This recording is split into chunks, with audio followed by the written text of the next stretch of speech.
Baik, Assalamualaikum warahmatullahi wabarakatuh. Halo Dunsana Info Sumbar, ketemu lagi di Peta Isu. Dan hari ini kita akan membahas soal kekeringan di Kota Padang, faktor alam atau tata kelola. Kekeringan yang melanda sejumlah wilayah di Kota Padang dalam beberapa waktu terakhir memunculkan pertanyaan besar. Apakah ini semata dampak dari faktor alam atau ada persoalan tata kelola dari sumber daya air yang belum optimal? Dan di satu sisi, perubahan iklim, curah hujan yang tidak menentu, serta degradasi lingkungan disebut sebagai penyebab utama. Namun di sisi lain, publik juga menyoroti peran pengelolaan air bersih, perencanaan tata ruang, dan pelayanan publik dalam menjamin akses air bagi masyarakat. Untuk membedah persoalan ini secara komprehensif, kita sudah bersama dengan 3 narasumber saya hari ini. Yang pertama, Bapak Dirut PDAM Kota Padang, Bapak Hendra Febrizal. Ketemu lagi, Pak. Siap. Terima kasih sudah hadir ya, Pak ya. Ya, Kemudian Asisten Muda Ombudsman Sumbar, Bapak Yunesa Rahman. Terima kasih sudah hadir, Pak. baik. Kemudian juga ada praktisi GIS dari Pak Tim Devi Purnasepto. Terima kasih Pak sudah hadir. Pak Tim juga sudah pernah menjadi narasumber di Info Sumbar ya Pak ya. Terima kasih sudah hadir dan luar biasa ini isu kekeringan saat ini gitu Pak di Kota Padang.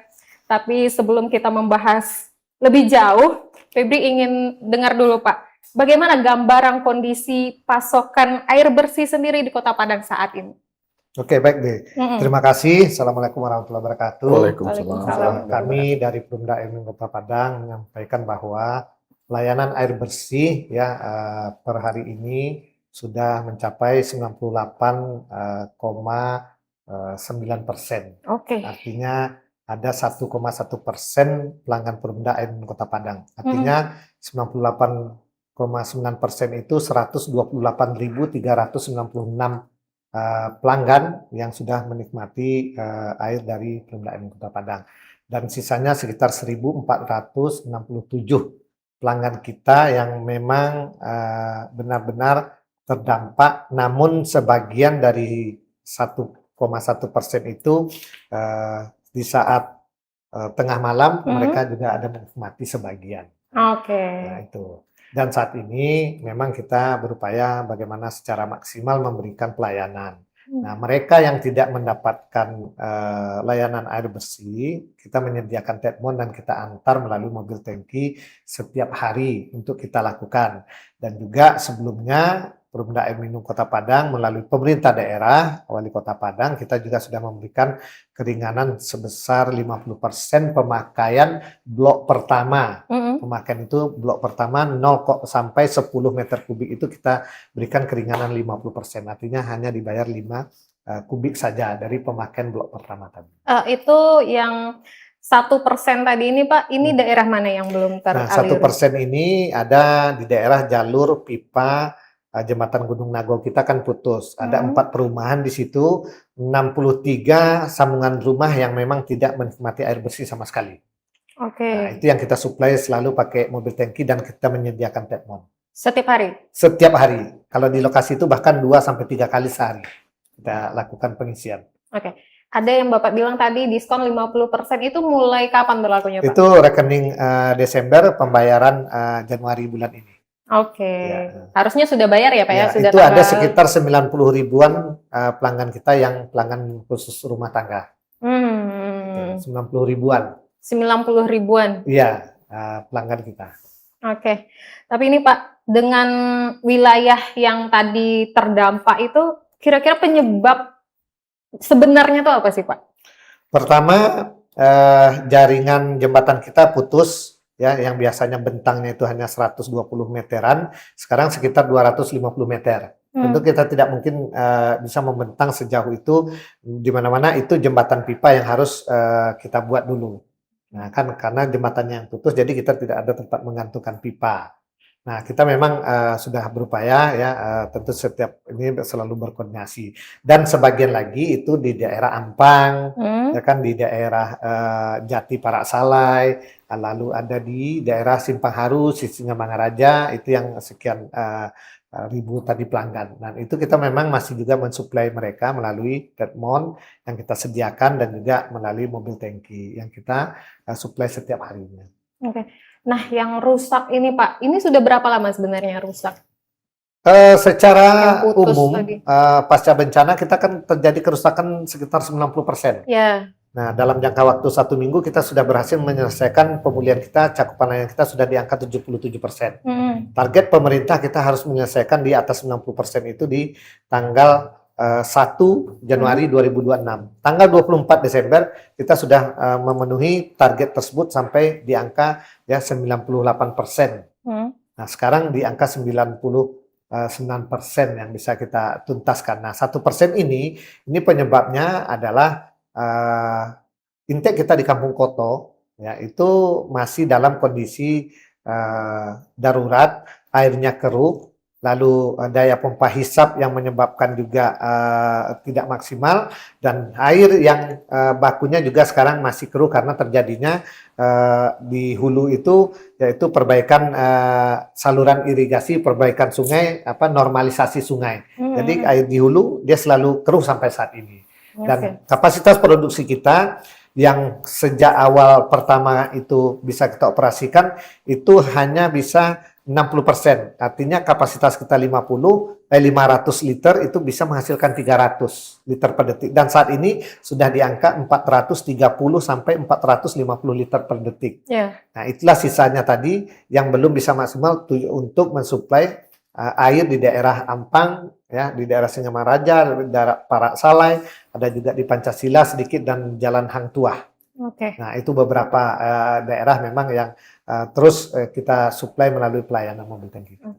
Tapi Pak, sekarang ini kan isunya sangat krisis air bersih sekali katanya tuh di Kota Padang ini Pak ya. Dan banyak sekali masyarakat yang memprotes kurang lebih begitu Pak, melalui media sosial maupun dengan secara langsung bahkan melewati berbagai wakil rakyat begitu Pak. Nah, ini apakah fenomena krisis air ini faktor alam atau karena kerusakan atau bagaimana? Secara umum kalau masalah kerusakan kita sudah tangani secara darurat. Dari 12 unit intake kita semuanya sudah beroperasi. Ya, artinya kita sudah mulai memproduksi air. Nah, yang terjadi krisis air adalah banyaknya sumur-sumur warga itu yang terjadi kekeringan akibat irigasi yang terputus. Sehingga saluran-saluran air yang ada di rumah-rumah warga itu kan kering. Itu yang mengakibatkan sumur mereka kering. Nah, namun begitu kami Perumda Air Minum Kota Padang berpartisipasi memberikan air bersih, ya itu air bersih secara gratis yang diangkut oleh beberapa relawan mulai dari PU, PMI, BNPB, ya banyak lagi yang relawan yang mengambil air. Dan itu kita memberikan sampai per hari itu 400 sampai 500 meter kubik. Artinya ada sekitar 100 sampai 120 trip kendaraan yang mengambil air di Perumda Air Minum Kota Padang yang kita sediakan di 2 tempat. Artinya Pak, air. Kalau seandainya sumur yang kering, apakah berarti ini yang teriak-teriak ini bukan pelanggan PDAM begitu Pak? Kalau kita lihat yang banyak ini berteriak di kami ini adalah yang bukan pelanggan. Nah, ketika dia bukan pelanggan, dia tetap meminta air bersih ke kita untuk disuplai melalui mobil tangki untuk diisi tetmonnya. Itu tetap kita layani. Kita akan berkoordinasi dengan Kementerian PU, BNPB, BPBD, ada juga PMI dan segala pemerhati lah, ya, relawan untuk penanganan air bersih ini. Dan itu kita berikan airnya secara cuma-cuma, ya kan, air dari yang sudah layak untuk dikonsumsi. Baik, tahan dulu Pak, kita nanti lanjut lagi ke Pak Ombudsman dulu Pak. Bapak melihat masyarakat yang saat ini banyak mengeluh begitu Pak, ada nggak laporan yang masuk ke Ombudsman Pak? Baik, bismillah. Terima kasih, Assalamualaikum warahmatullahi wabarakatuh. Terima kasih Kak Febri. Dari Ombudsman sampai hari ini kita belum terima secara resmi baik. terkait dari pengaduan di PDM. Pelayanan PDAM. Ya, PDAM. Tapi mungkin nanti butuh kejelasan informasi terkait kompensasi yang 50% yang tadi kata Kak Liru tadi. Bicara air ini, Kak Febri sebenarnya menarik ya. Ketika air kering atau kita tidak dahaga kita, baru kita ingat air. Dan kami dari Ombudsman mengapresiasi ya ketika bencana kemarin. Kasihan Pak Dirut itu memang sendirian kemarin untuk menyelesaikan jaringan yang rusak, air yang keruh dan segala macamnya. Kami mengikuti kondisi saat itu. Mungkin ketika itu karena kondisi darurat, kita mungkin agak sedikit lupa. Ya. Padahal kita itu harus bersamaan. Ternyata air bersih itu penting loh. Tubuh kita ini air paling banyak. Dalam undang-undang dasar kita, air itu dalam pengelolaan oleh negara itu untuk kemakmuran. Dan kita mungkin waktu kejadian bencana itu sedikit mengabai lah. Karena mungkin kejadian seperti ini, ternyata kebutuhan air bersih ini vital. Kejadian ini mungkin jadi pelajaran bagi kita ke depannya. Yang mungkin tadi kata Pak Dirut masih yang kayak sumur mungkin. Ternyata ada jam-jam tertentu Pak, yang kami temukan, yang mungkin belum ada laporan ya. Mungkin dalam proses apa biasanya, istilahnya dalam tanda buang normalisasi. Atau dalam buang anginnya. Iya, normalisasi namanya. Ya, normalisasi tadi. Agak berhenti mungkin berapa jam lagi baru hidup gitu. Dan ini kedepannya memang kita harus pastikan lagi ya, karena pengelolaan air ini tidak hanya bisa kita serahkan ke pemerintah daerah saja. Banyak stakeholder yang terlibat. Ada PSDA di provinsi, ada juga mungkin di BWS nanti terkait DAS dan terkait dengan menarik. Terakhir kami terlibat dengan provinsi. Kita nggak tahu loh kondisi hulu di Sumatera Barat, Kota Padang. Yang sekarang berapa Pak sumber daya yang kita punya di Gunung Nago, di Gua Menturun. Sebenarnya kondisi hulunya seperti apa sekarang? Kita nggak tahu kondisinya. Kemarin saya lihat ada yang di Merapi ya, baru drone, baru di media sosial, baru Sabtu itu baru kita ketahuan. Sebenarnya sumber air Kota Padang ini dari mana? Itu harus kita pastikan. Di sana banyak stakeholder loh. Jadi ini kita akan bantu semua stakeholder, dan kami waktu di Ombudsman kami mengikuti bagaimana kondisi alam kita yang parah ya. Maka aku tanya apakah ini bisa jadi kemungkinan dua-duanya, karena mungkin cuaca yang kurang mendukung, apakah alam atau tata kelola begitu. Dan tata kelola kita ini tidak komprehensif. Kita tidak ada roadmap ke depannya. Berapa yang butuh air minum sekarang di Kota Padang, di Sumatera Barat?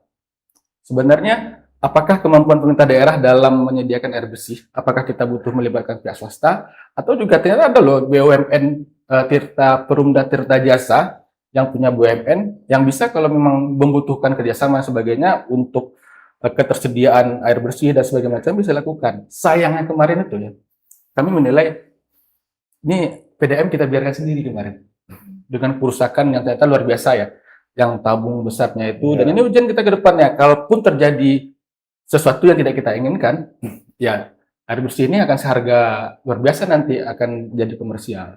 Di Ombudsman kami melihat nih hal yang penting ya, dan hak layak hidup orang banyak yang kedepannya kita harus perhatikan bersama, dan yang terjadi sebelumnya itu akan jadi pelajaran untuk kedepannya. Dan harapan kami jangan kita bebankan saja ke PDAM. Kita harus sama-sama, karena nggak PDAM aja yang butuh air kan, semuanya butuh air. Bagi masyarakat yang memang tadi ya silahkan nanti berikan masukan ataupun berikan pengaduan. Dan saya yakin Pak Dirut sudah menganggap pengaduan itu bukan lagi hal yang negatif, tapi hal masukan misalnya kan bisa kami akan fasilitasi, kita jadikan cara penyelesaiannya nanti ke depannya. Tapi kalau dari sisi Ombudsman melihat pelayanan publik dari kondisi krisis air sekarang ini, apakah Ombudsman melihat ada indikasi maladministrasi di sini? Ya, dalam kondisi kedaruratan mungkin sudah selesai ya.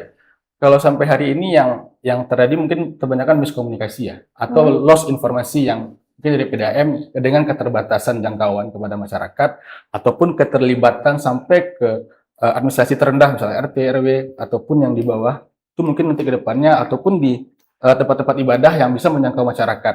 Kami melihatnya mungkin lebih ke tadi kondisi yang masyarakat yang dia nggak mau tahu Pak, masalah dari PDAM yang normalisasi kata Bapak, air keruh kata Bapak, atau yang penting airnya hidup atau gitu ya Pak. Korporatnya yang untuk pembersihnya itu mereka nggak tahu. Yang jelas kami bayar bulanan Pak, itu udah juga masuk yang saya bayar kemarin masalah retribusi sampah, Yang penting ketika saya butuh mandi, saya butuh minum, Bapak Iya. sediakan air. Itu kan butuh masyarakat kita sadarkan. Kita sadarkan bersama, air memang dikelola negara dan kita sama-sama dong untuk menjaganya. Karena juga harus kesadaran masyarakat, masalah juga dengan buang sampah, dengan lingkungan sekitarnya gitu. Oke, tahan dulu Pak. Kita ke Pak Tim Pak. Ini masalah krisis air di Kota Padang nih Pak. Dari sisi analisa spasial ini Pak, bagaimana pola wilayah terdampak kekeringan di Kota Padang saat ini Pak? Ya, baik. Terima kasih Kak Febri. Sebelumnya mungkin yang perlu saya tanggapi terkait tema ini ya, terkait kekeringan itu faktor alam atau tata kelola gitu. Ya, kalau dari sudut pandang saya dalam hal ini background geografi dan panologi ya, kita memandangnya memang bukan faktor tunggal ya, bukan tata kelola saja ataupun alam saja. Kalau kita mau melihat di Kota Padang tuh sebelum terjadi kekeringan kan kita tahu itu akhir tahun memang ada fenomena siklon Senyar ya, yang itu menjadi pemicu bencana hidrometeorologi di 3 provinsi, salah satunya di Sumatera Barat. Dalam hal ini kan kita fokus di Padang gitu. Mungkin sebagian orang menganggap kayak kontradiktif ya, ketika setelah terjadi banjir malah terjadi kekeringan seperti itu. Tapi itu sebenarnya bisa dijelaskan secara ilmiah, secara geografi hidrologi gitu. Jadi seperti yang disampaikan oleh Pak Dirut tadi, bahwa ketika terjadi bencana banjir kemarin, banyak infrastruktur, baik itu PDAM maupun saluran irigasi yang terdampak rusak gitu. Baik itu bendungan, tanggul, bahkan kalau kita mengikuti di media, ada saluran alur sungai yang bergeser juga gitu. Jadi kaitannya ke kekeringan, dari jebolnya saluran irigasi, kemudian alur sungai itu bergeser, itu tuh berkaitan dengan namanya groundwater atau muka air tanah gitu. Ketika saluran irigasi ke arah pertanian, ke arah pemukiman itu jebol, kemudian menjadi kering, maka air tanah di wilayah terdampak itu akan turun gitu. Dan efeknya apa? Bagi warga yang 100% atau semuanya bergantung ke sumur, dalam hal ini belum ada jaringan PDAM yang masuk ke situ. Ketika kejadian muka air tanah itu turun karena kekeringan tadi, ya maka terjadi krisis air bersih karena mereka bergantungnya selama ini ke sumur gitu. Itu terkait sistem air tanahnya. Kemudian kalau kita menanggapi terkait SEPAM atau sistem penyedia air minum ya, dalam ini berkaitan dengan tata kelolanya mungkin gangguannya di itu tadi, intek tadi. Ketika terjadi bencana banjir, banyak intek-intek yang rusak, tersumbat, karena ada sedimentasi di sungai ya. Dan tadi sudah sedikit ngobrol dengan Pak Dirut ya, bahwa mayoritas memang sumber air baku di Padang dari air permukaan sungai gitu. Jadi ketika terjadi banjir ya kita akan terganggu terkait distribusi air itu, karena intek atau pipa hisapnya itu sumbernya dari sungai, sedangkan sungai banyak sedimentasi, banyak pohon-pohon, lumpur seperti itu, akan tersumbat, bahkan ada pipa yang jebol atau seperti apa, ya maka itu akan mengganggu distribusi ke wilayah-wilayah yang sebelumnya lancar-lancar saja seperti itu. Itu yang sudah masuk SEPAM. Tapi mungkin yang menjadi PR ke depan yang itu tadi, yang masih ada daerah yang selama ini masih tergantung ke sumur dangkal. Nah, kalau itu tuh ke depannya masih bergantung pada sistem seperti itu, ya bencana kekeringan itu akan terus berulang gitu. Makanya tadi saya tanya ke Pak Dirut, apakah dengan kejadian ini ada wacana untuk melakukan distribusi ke wilayah-wilayah yang selama ini hanya bergantung ke sumur. Karena kalau SEPAM tidak, atau dalam ini sistem sistem penyedia air minum dari PDAM nggak masuk ke permukiman-permukiman yang bergantung pada sumur dangkal, ya itu akan menjadi fenomena yang berulang terus. Dan harapan saya di Kota Padang tuh harus dalam tata ruang ya, harus membangun ketahanan air perkotaan tuh yang berkelanjutan. Dalam hal ini kita juga sudut pandangnya harus luas itu. Jadi kalau kita menyeimbangkan sistem air tanah itu, kita harus menjaga pertama zona resapan air gitu. Mungkin selama ini kita kan agak apa ya, memandang zona resapan air tuh kayak mungkin sebagian orang menganggapnya kayak nggak berpengaruh langsung itu. Padahal itu tuh penting. Air tanah yang ada di sumur warga masyarakat itu asalnya dari zona resapan, dan zona resapan itu berada di daerah hulu gitu. Kalau di situ alih fungsi lahannya itu masif, dari lahan resapan menjadi lahan terbangun, dan ketika air hujan turun maka tidak optimal dalam menyerap sistem air tanah itu. Makanya efeknya jadi sumur-sumur warga yang sebelumnya cukup terkecap dengan air tanahnya menjadi kering.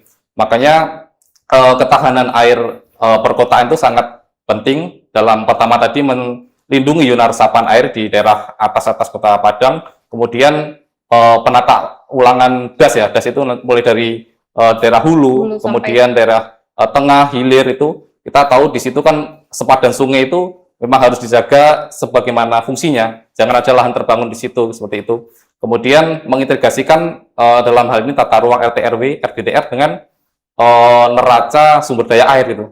Neraca sumber daya air itu perhitungan sebenarnya berapa sih suplai di Kota Padang itu airnya dan berapa sih kebutuhan air di Kota Padang. Jadi perencanaan wilayah itu memang sudah memikirkan bahwa suplai di Kota Padang itu sebanyak ini dan kebutuhannya segini. Jadi masyarakat tuh ke depan bisa terjamin terkait kebutuhan air bersih secara berkelanjutan, bukan cuma 1-2 tahun, tapi memang secara terus-menerus generasi ke generasi seperti itu.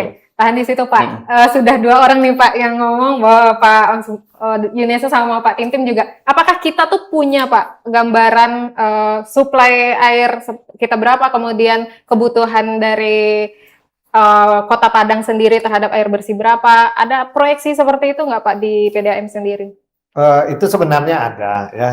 Saat ini kita sudah memproduksi air itu lebih kurang 1.725 liter per detik ya.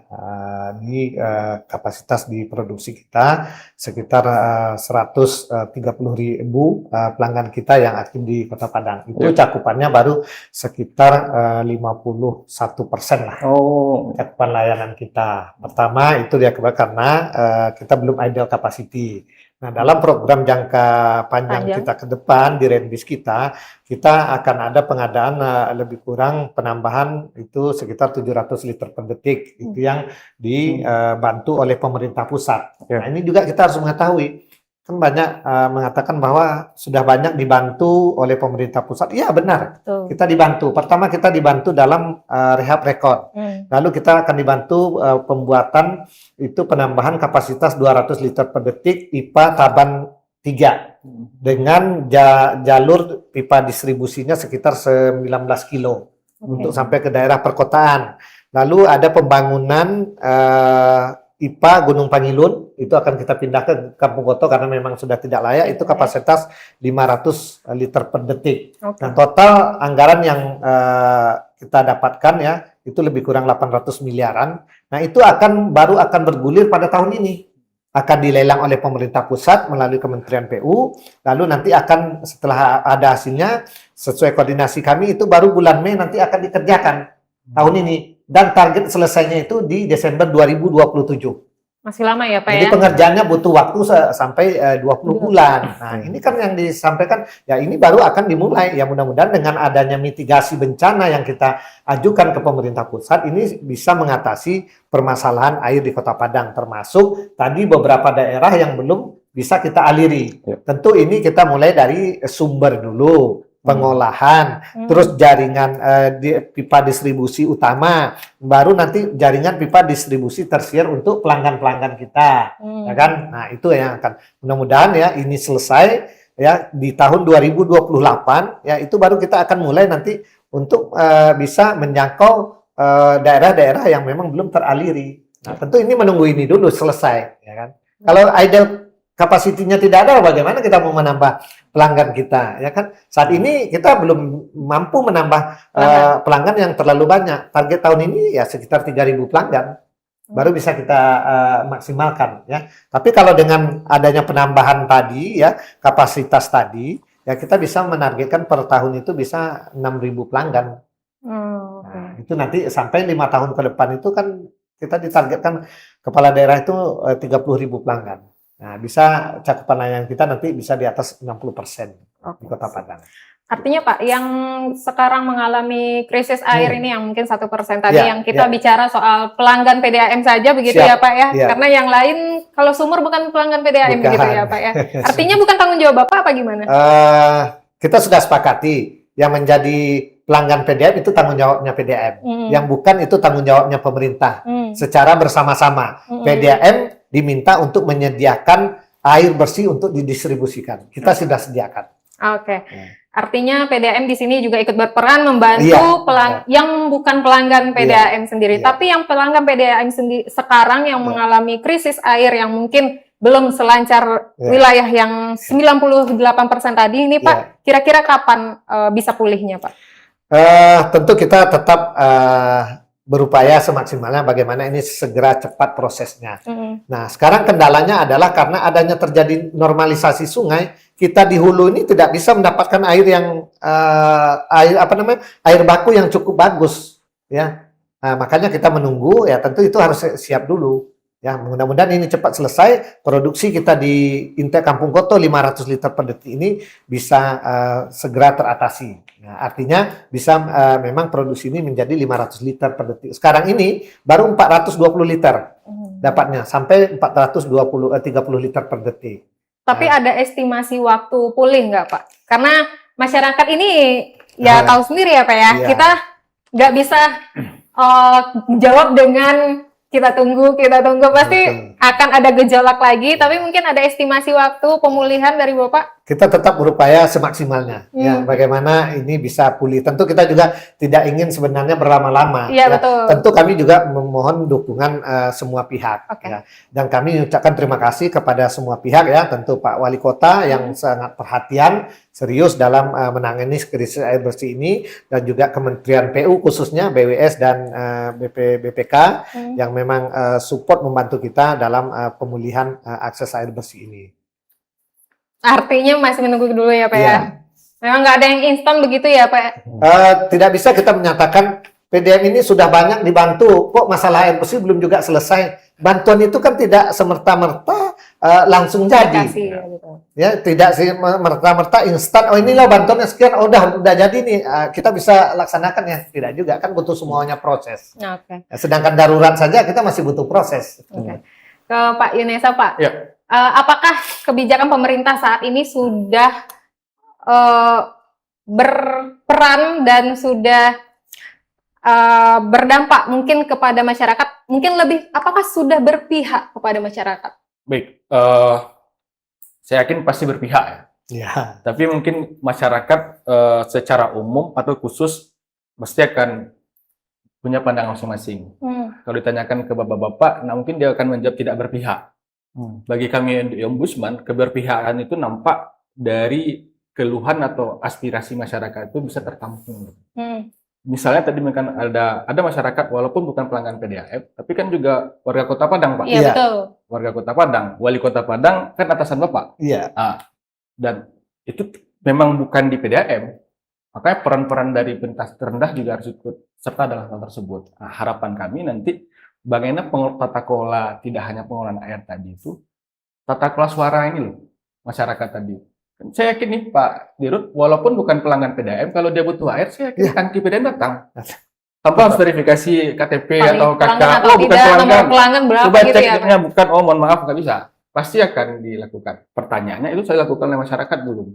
Dan masalah air ini juga komprehensif nih. Ini bagian pelajaran dari kita ke depan.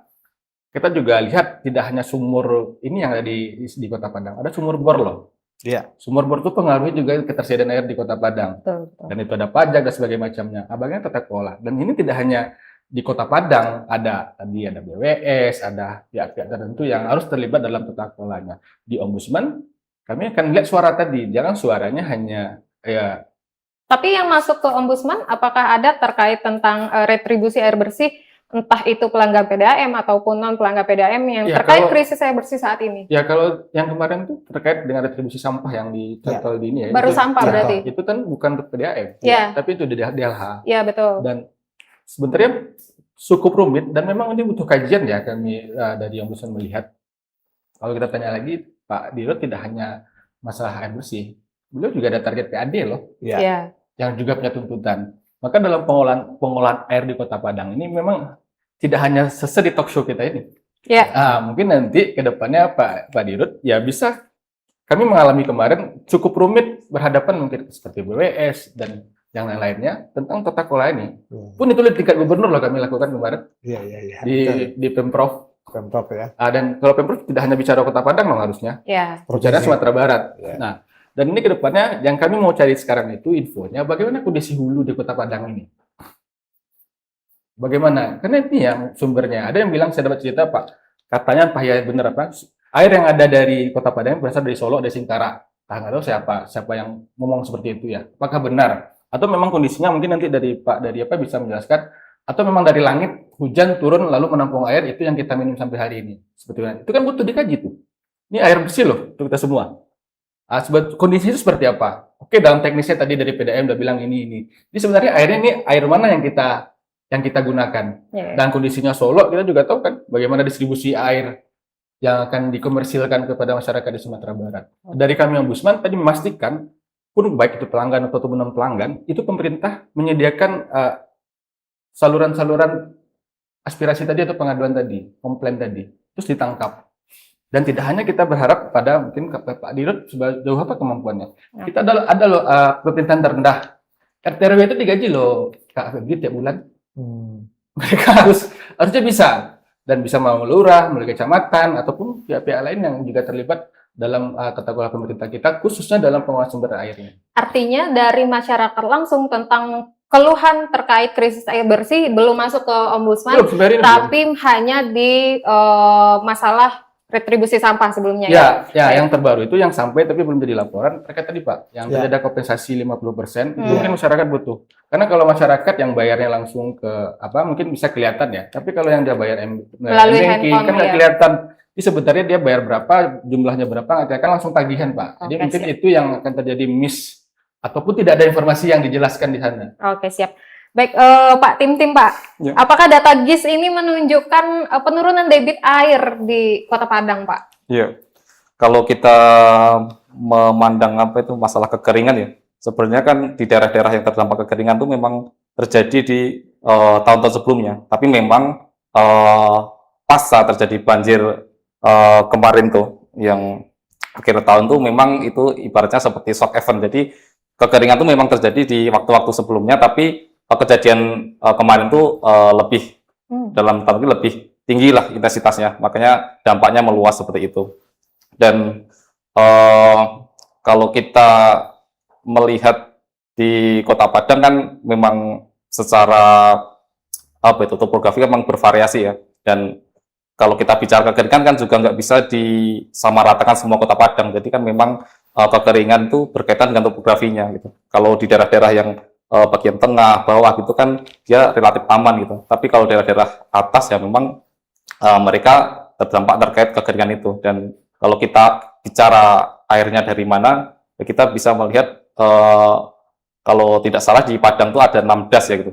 Jadi kita bisa melihat kalau kita memang pengen penasaran melihat airnya dari mana, kita lihat bisa dari Google Earth atau dari peta gitu, aliran itu ujungnya kemana. Memang ada yang ke arah Solo seperti itu. Makanya kenapa saya sebutkan tadi itu untuk menjaga sistem air perkotaan di Kota Padang, kita harus menjaga das gitu, karena itu sangat berkaitan. Ketika das itu terjaga, maka suplai cadangan air tanah itu aman. Kemudian kita tahu PDM tadi mayoritas dari air permukaan sungai, ketika das itu terjaga, maka kan alirannya aman gitu, nggak terjadi banjir, longsor dan lain-lain. Maka intake upah hisap dari sungai itu juga aman. Dan harapannya ke depannya itu mungkin saran dari saya atau harapan dari saya itu mungkin sudah baik respon dari pemerintah ya secara reaktif itu. Mungkin kedepannya lebih ke menggeser paradigma dari reaktif ke preventif. Jadi kita bukan ketika terjadi bencana kita baru jadi kayak ke sana ke sini mencari solusi seperti itu. Jadi kedepannya semoga ketahanan air di Kota Padang itu lebih preventif. Jadi bagaimana intake itu tahan terhadap banjir, kemudian bisa mempertahankan suplai. Jadi lebih kepada diversifikasi. Jadi tidak hanya bergantung pada salah satu sumber air baku, tapi bagaimana alternatif sumber air baku lainnya. Jadi ketika satu sumber air baku itu bermasalah, PDM tidak langsung terganggu karena ada backup dari sumber air baku yang lain seperti itu. Ya. Kemudian kalau saya melihat respon terkait mitigasi kekeringan itu, mungkin kita bisa membagi ke dua segmen ya. Pertama memang segmen jangka pendek darurat tadi, seperti yang sudah dilakukan oleh pemerintah dalam ini juga PDAM, ya memang yang harus dilakukan segera itu tadi distribusi air ke wilayah terdampak, karena kita tahu air itu kan kebutuhan dasar gitu. Jadi kita nggak bisa menunggu lama, memang harus didistribusikan di mana yang kekeringan. Kemudian untuk jangka panjang kita baru bicara terkait perencanaan, bagaimana kita mengelola tata kelola air itu yang lebih berkelanjutan seperti itu. Mulai dari tadi menjaga zona resapan, menjaga dasnya, kemudian integrasi tata ruang gitu. Tata ruang itu kan bagi kami kan, saya backgroundnya dari ATR BPN, jadi dia sifatnya kan bukan absolut, memang ada revisi-revisi. Jadi bagaimana tata ruang itu bisa terintegrasi dengan yang saya bilang tadi, neraca sumber daya air. Jadi kita memang tahu Kota Padang itu sebenarnya butuhnya berapa sih air itu, kemudian suplainya sekarang apakah surplus atau pas atau minus gitu. Jadi kita harus dipertimbangkan supaya ke depan tuh masalah air seperti ini bukan masalah yang terulang gitu, tapi ada solusi yang jangka panjang seperti itu. Oke, tapi sejauh ini apakah informasi dari GIS itu sudah optimal dimanfaatkan oleh pemerintah, Pak? Kalau dari sudut pandang saya pribadi, mungkin yang memanfaatkan ya orang-orang yang memang berkecimpung di dunia JS gitu ya. Mungkin itu dalam hal ini pasti sudah digunakan di BPBD, BNPB, karena kan memang basic untuk penanggulangan bencana itu kita tahu memang ibaratnya urat nadi informasinya dari spasial ya. Kita kan sebenarnya di Padang tuh memang ada pemetaan zona-zona yang rawan banjir, kemudian zona yang rawan longsor, kemudian terkait kekeringan seperti itu. Jadi itu kan sebenarnya baru sekedar data, tapi itu bisa bermanfaat lebih lanjut ke pemerintah, masyarakat tuh ketika itu tuh digunakan sebagai dasar pengambilan keputusan untuk menyusun tata ruang yang lebih baik dan berkelanjutan dalam menjamin kebutuhan air di Kota Padang seperti itu. Oke. Pak Endro, Pak. Ya. Ini kan tadi ada juga dari Pak Tim dan mungkin juga banyak pertanyaan juga dari masyarakat sebenarnya, dan mungkin pernah juga kita bahas di podcast sebelumnya, Pak, bahwasanya apakah tidak ada solusi untuk Intek ini bisa mungkin tahan dengan bencana yang akan datang, atau opsi sumber air yang lain begitu, Pak? Nah, saat ini penanganan kita terkait dengan Intek-Intek itu kan baru semacam darurat. Ini untuk mitigasi bencananya itu sudah kita siapkan. Nah, ini tinggal menunggu pengerjaan nanti dari kementerian. Nah, mudah-mudahan dengan adanya mitigasi bencana ini, Intek-Intek yang kita bangun nantinya itu sudah bisa aman dari bencana. Nah, itu yang kita harapkan ya. Dan kita memang sebenarnya juga tak ingin terjadi hal yang seperti ini ya. Dan ini baru terjadi. Hal yang besar ini baru kali terjadi, terutama yang menimpa Perumda Air Minum Kota Padang. Kalau opsi sumber daya air cadangan begitu, Pak? Kalau sumber daya cadangan kita kan sementara saat ini ya kita bagaimana kita bisa meningkatkan idle capacity kita. Nah, saat ini kan tidak idle capacity kita.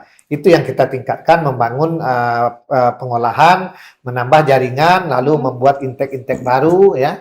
Nah, itu tadi apa yang disampaikan Pak ini juga bagaimana kita menjaga alam ini. Dari 12 intek saya, Pak, itu hanya ada satu intek yang paling aman. Namanya Intek Sikayan. Kenapa? Karena di hulunya itu aman, tidak ada penebangan, dijaga sendiri oleh masyarakatnya. Ketika terjadi banjir besar, air kami itu hanya terhenti sebentar. Tidak ada permasalahan, hanya air keruh saja. Setelah itu aman, ya tidak ada permasalahan, airnya bagus. Nah, kenapa? Karena tidak ada terjadi, ya dalam tanda kutip, terjadi hal-hal aneh lah di atas sana. Hutannya terjaga begitu. Nah itu. Ini kan kita masih melihat walaupun pelayanan dari PDAM itu sudah teraliri 98% tadi ya Pak ya, masih ada 1,6%, 1,1 sekarang. 1,1. Nah, sebenarnya seperti apa standar pelayanan publik dari air bersih sendiri seharusnya dari pemerintah? Ya, harusnya tadi ya layanan yang diberikan sesuai dengan harga yang dikeluarkan. Standarnya memang kalau dalam Undang-Undang 25 2009 itu memang ada 14 komponen standar yang harus terpenuhi, mulai dari dasar hukum dan tata kelola pengaduan juga termasuk ternyata dalam standarisasi dalam Undang-Undang 25 2009. Dan kondisi air yang bagi masyarakat awam ya bisa digunakan mungkin tidak berbau dan tidak keruh. Dan saya yakin dari PDAM juga sudah ada standarisasi yang dimiliki. Dan itu masyarakat bisa komplain loh sebenarnya. Bisa komplain karena udah bayar kan? Ya. Dan memang kondisi-kondisi tertentu bisa jadi nih misinformasi yang terjadi ya. Ya tadi dengan istilah Pak Dirut, normalisasi. Mungkin ketika masyarakat butuh, airnya macet, ternyata tidak butuh lagi, airnya hidup. Masyarakat, kita nggak tahu juga kondisinya yang pelanggan PDAM. Apakah mereka punya penampungan air sendiri? Nggak tahu kan rezekinya masing-masing dia. Ketika dia di rumah, air PDAM mati. Ternyata dia nggak di rumah, air PDAM hidup. Ternyata dia kondisinya di luar instalasi meteran, itu kan urusan masyarakat masing-masing.